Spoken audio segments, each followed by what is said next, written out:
नमस्कार दोस्तों, आप सभी का स्वागत है आपके अपने YouTube channel study with Prabhakar में। अब हम पहुंच चुके हैं प्राचीन भारतीय इतिहास के बहुत ही महत्वपूर्ण टॉपिक सिंधु घाटी सभ्यता में। आज की इस वीडियो में हम जानेंगे आखिर यह सभ्यता कहाँ विकसित हुई, इसके प्रमुख नगर कौन कौन से थे, इसकी खोज कब और कैसे हुई और सबसे महत्वपूर्ण सिंधु सभ्यता की प्रमुख विशेषताएं क्या थी। यदि आज आप इस पूरे वीडियो को देखते हैं तो सिंधु घाटी सभ्यता से आप किसी भी परीक्षा की तैयारी कर रहे हों, आपका एक भी प्रश्न गलत नहीं होगा। आज के इस चैप्टर में हम इन सभी सवालों को सरल भाषा और परीक्षा के दृष्टिकोण से समझेंगे। तो चलिए बिना समय गंवाए आज के चैप्टर को शुरू करते हैं। यदि आप सभी आज का यह पूरा वीडियो लेक्चर देख लेते हैं तो आपका सिंधु घाटी सभ्यता से एक भी पॉइंट कभी भी गलत नहीं होगा। इसलिए आप सभी इस वीडियो को पूरा ज़रूर देखें और अंत में हमको ये ज़रूर बताएं कि आपको ये वीडियो लेक्चर कैसा लगा। चलिए शुरू करते हैं सिंधु घाटी सभ्यता और सबसे पहले जानते हैं सिंधु घाटी सभ्यता का परिचय। सिंधु घाटी सभ्यता इंडस वैली सिविलाइजेशन विश्व की सबसे प्राचीन नगरीय सभ्यताओं में से एक है। इसका विकास मुख्यतः सिंधु नदी तथा उसकी सहायक नदियों के किनारे हुआ था। इसे और अन्य नामों से भी जाना जाता है, जैसे हड़प्पा सभ्यता, सिंधु सभ्यता, कांस्य युगीन सभ्यता। खोज 1921 में दयाराम साहनी ने हड़प्पा सभ्यता की खोज की। 1922 ईस्वी में राखालदास बनर्जी आर.डी. बनर्जी ने मोहनजोदड़ो की खोज की थी। उस समय भारतीय पुरातत्व सर्वेक्षण ASI के महानिदेशक सर जॉन मार्शल थे, जिन्होंने इस सभ्यता की महत्ता को विश्व के सामने रखा था। अब इसके काल निर्धारण की बात करें, जॉन मार्शल का मत और समय काल है लगभग 3250 से 2750 ईसा पूर्व तक। आधुनिक मत जो स्वीकृत है लगभग 2600 से 1900 ईसा पूर्व तक माना जाता है। अब सिंधु सभ्यता के विस्तार की बात करते हैं। सिंधु सभ्यता का विस्तार लगभग 12 से 13 लाख वर्ग किलोमीटर में था, जो उस समय मिस्र और मेसोपोटामिया की सभ्यताओं से भी अधिक विस्तृत था। इसकी सीमाओं की बात करें, उत्तर में मांडा जो जम्मू कश्मीर में स्थित था, दक्षिण में दैमाबाद जो महाराष्ट्र में स्थित था, पूर्व में आलमगीरपुर जो उत्तर प्रदेश में स्थित था, पश्चिम में सुतगैंडोर जो बलूचिस्तान में स्थित था। ये इसकी सीमाएं हैं, इन्हें आप लोग नोट कर लें क्योंकि ये परीक्षा में बहुत बार पूछी गई है। अब आगे चलते हैं और देखते हैं प्रमुख स्थल एवं उनके राज्य। हड़प्पा, ये पंजाब जो पाकिस्तान में वहाँ पे स्थित है, ये सबसे पहले खोजा गया शहर है। मोहनजोदड़ो, ये भी सिंधु पाकिस्तान में स्थित है, यहाँ से महान स्नानागार प्राप्त हुआ था। बात करें धौलावीरा की, तो ये गुजरात में स्थित है, ये अपने जल प्रबंधन के लिए प्रसिद्ध है। लोथल, ये भी गुजरात में है, यहाँ से बंदरगाह या गोदीवाड़ा मिला था। कालीबंगा, ये राजस्थान में स्थित है, जुते हुए खेत के प्रमाण यहाँ से मिले थे। राखीगढ़ी, ये हरियाणा में स्थित है, भारत का सबसे बड़ा हड़प्पाई स्थल है। आगे चलते हैं, बात करते हैं बनावली की, ये भी हरियाणा में स्थित है, ये नगर योजना के लिए प्रसिद्ध है। आलमगीरपुर, ये उत्तर प्रदेश में स्थित है, ये सिंधु घाटी सभ्यता की पूर्वी सीमा है। रोपण, ये पंजाब में स्थित है, मानव और कुत्ते को एक साथ दफनाया गया है। बात करें चुन्हू की, तो ये पाकिस्तान में स्थित है, ये मन का निर्माण का केंद्र था।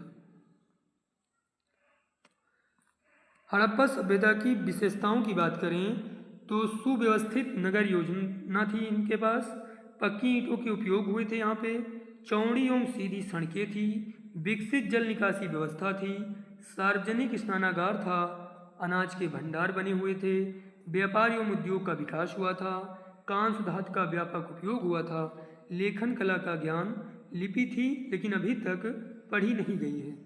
नगर योजना, सिंधु सभ्यता की सबसे महत्वपूर्ण विशेषता इसकी वैज्ञानिक नगर योजना थी। विशेषताएं, सड़कें एक दूसरे को समकोण 90 डिग्री पर काटती थी, पूरा नगर ग्रिड प्रणाली पर आधारित था, घर पक्की ईंटों से बने थे, प्रत्येक घर में स्नानागार एवं जल निकासी की व्यवस्था थी, ढकी हुई नालियां बनाई जाती थी। यहाँ के नगर दो भागों में बटे हुए थे, दुर्ग और निचला नगर। दुर्ग में शासक वर्ग, सार्वजनिक भवन और महान स्नानागार होता था। निचला नगर जो था उसमें सामान्य जनता, आवासीय क्षेत्र और बाजार, ये सभी निचले नगर में रहते थे। भवन निर्माण की बात करें तो पक्की ईंटों का उपयोग होता था। अधिकांश मकान 2 मंजिला थे। आंगन युक्त घर थे। रसोई घर एवं स्नानागार प्रत्येक भवन में बने हुए थे। कुएं एवं जल निकासी की व्यवस्था थी। अब बात करते हैं जल निकासी की व्यवस्था की। सिंधु सभ्यता की सबसे बड़ी उपलब्धियों में से एक थी। विशेषताएं: प्रत्येक घर से नाली जुड़ी थी। नालियां पक्की ईंटों की बनी थी। नालियों को ऊपर से ढका जाता था। सफाई के लिए निरीक्षण कक्ष बनाए जाते थे। बात करते हैं महान स्नानागार की। यह मोहनजोदड़ो में स्थित था। सार्वजनिक स्नानागार के लिए प्रसिद्ध था। पक्की ईंटों से निर्मित था। जलरोधक व्यवस्था थी। धार्मिक अनुष्ठानों में उपयोग होने की संभावना। बात करते हैं अन्नागार की। प्रमुख स्थल हड़प्पा, मोहनजोदड़ो। उपयोग: अनाज का भंडारण, अकाल की स्थिति में उपयोग, प्रशासनिक नियंत्रण। लिपि की बात करें तो चित्रा लिपि थी। दाएं से बाएं लिखी जाती थी। अभी तक पढ़ी नहीं जा सकी है। अब बात करते हैं सिंधु सभ्यता के आर्थिक जीवन के बारे में। सिंधु सभ्यता की अर्थव्यवस्था मुख्यतः कृषि, पशुपालन, उद्योग और व्यापार पर आधारित थी। बात करें कृषि की। कृषि सिंधु सभ्यता का मुख्य व्यवसाय था।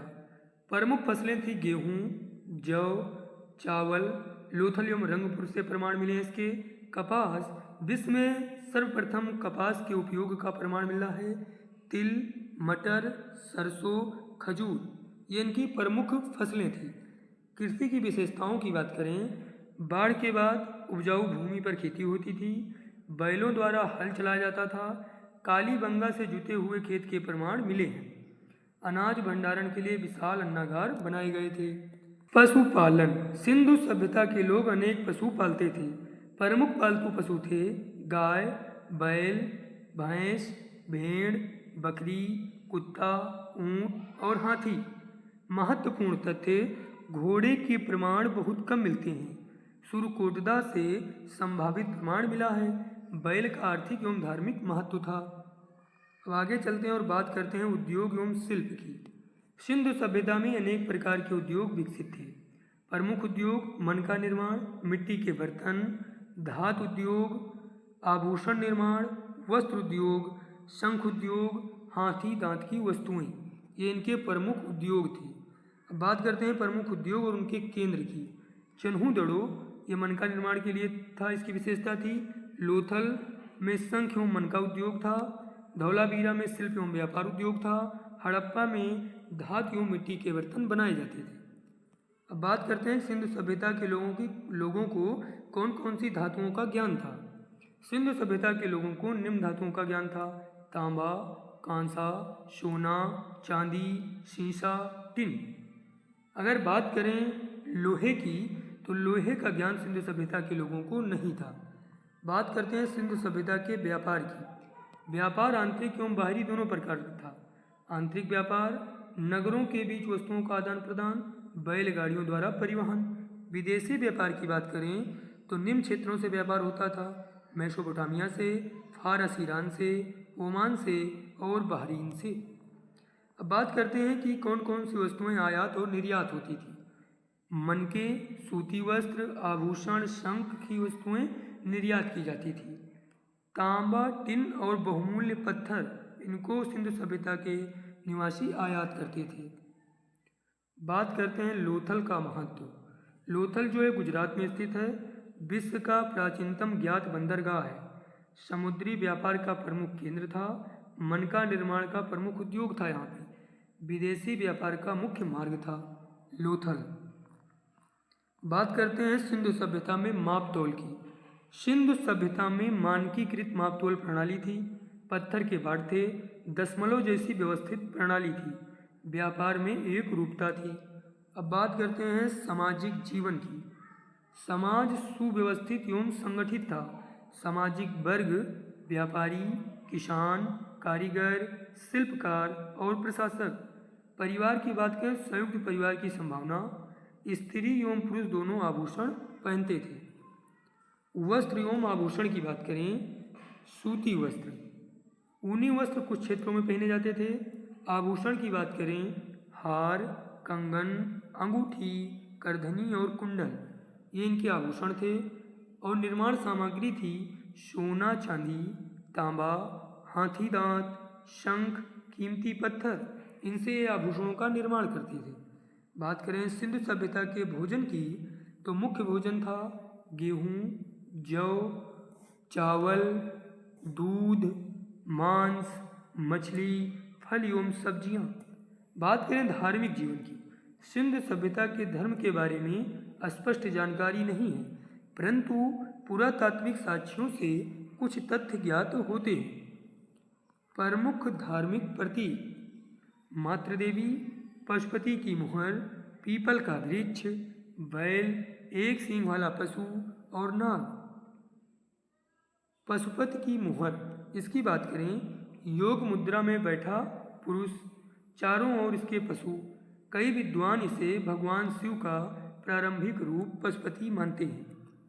मातृदेवी की पूजा, मिट्टी की अनेक स्त्री मूर्तियां मिली हैं। उर्वरता एवं समृद्धि की देवी इनको माना जाता है।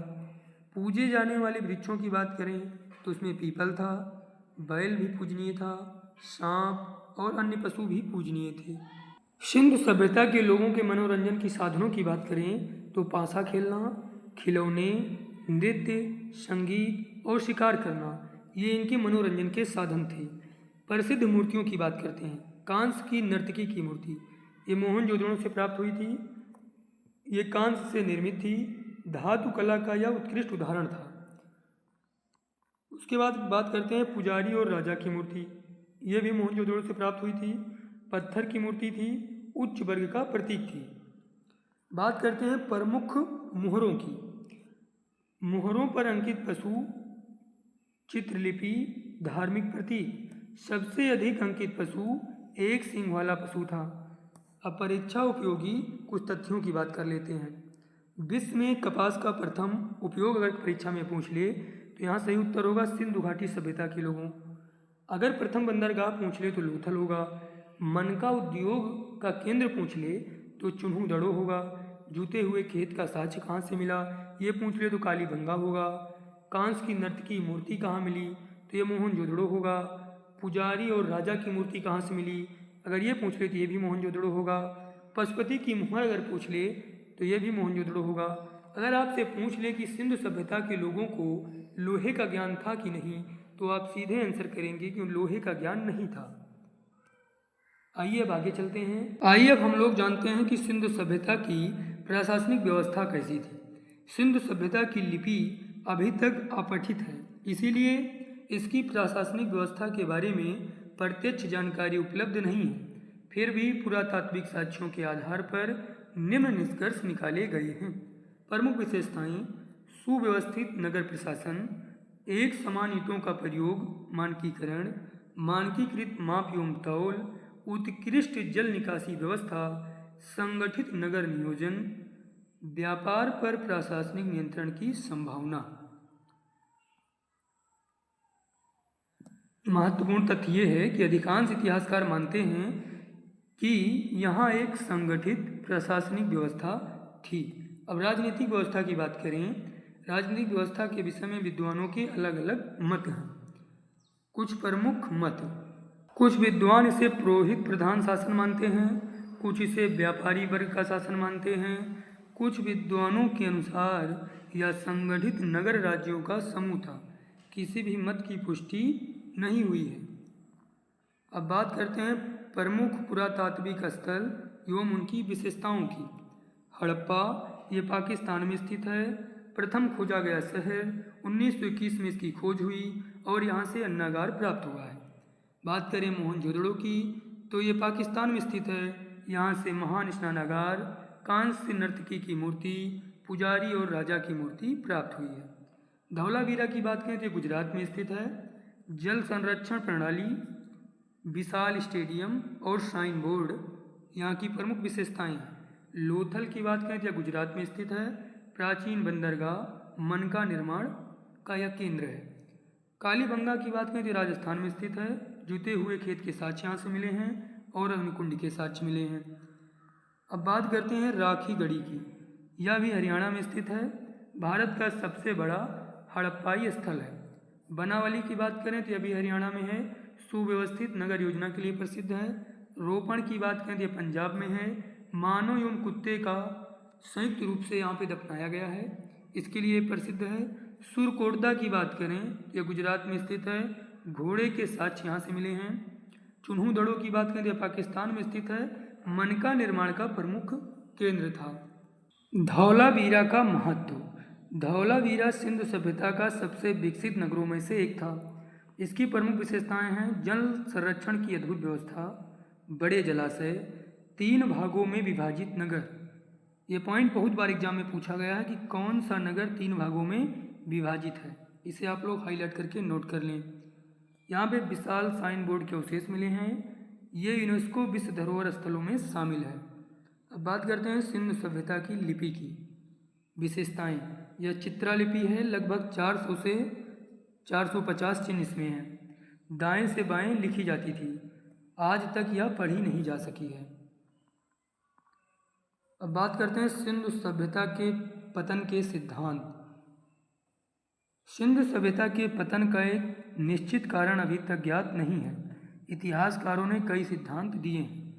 पतन के प्रमुख सिद्धांत: बाढ़ सिद्धांत, जलवायु परिवर्तन, नदी मार्ग परिवर्तन, भूकंप, बाहरी आक्रमण, आर्थिक व्यापारिक पतन, आधुनिक मध्य जलवायु प्लस पर्यावरणीय कारकों का संयुक्त प्रभाव।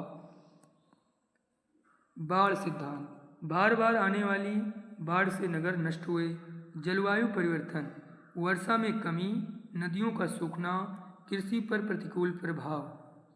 नदी मार्ग परिवर्तन: घग्गर, हाकरा, संभवतः सरस्वती नदी के मार्ग परिवर्तन से अनेक बस्तियां उजड़ गई। भूकंप से नगरों का विनाश हो गया। बाहरी आक्रमण: पहले आर्य आक्रमण सिद्धांत लोकप्रिय था, परंतु अब अधिकांश इतिहासकार इसे स्वीकार नहीं करते। आर्थिक एवं व्यापारिक पतन: विदेशी व्यापार कम होने से आर्थिक संकट उत्पन्न हुआ। आधुनिक मत है जलवायु परिवर्तन, नदी मार्ग परिवर्तन और पर्यावरणीय कारकों का संयुक्त प्रभाव सबसे अधिक स्वीकार किया जाता है। इसी के साथ हमारा सिंधु घाटी सभ्यता का यह चैप्टर कंप्लीट होता है। आपको ये हमारा वीडियो कैसा लगा हमें कमेंट करके ज़रूर बताएं और इस वीडियो को अपने उन साथियों के साथ ज़रूर शेयर करें जो विभिन्न प्रतियोगी परीक्षाओं की तैयारी कर रहे हैं, जैसे UP TGT, PGT, BPSC TRE 4.0 या यूपी पुलिस या किसी भी एग्ज़ाम की तैयारी कर रहे हों, उनके पास इस वीडियो को ज़रूर शेयर करें। और आप अगर यह लेक्चर 1 से 2 बार पूरा देख लेते हैं तो सिंधु घाटी सभ्यता से आपका प्रश्न गलत नहीं होगा। इसलिए इसे ज़रूर देखें और अधिक से अधिक शेयर करें। अपनी राय भी ज़रूर बताएं कि वीडियो आप लोगों को कैसा लग रहा है। जय हिंद, मिलते हैं अगले वीडियो में।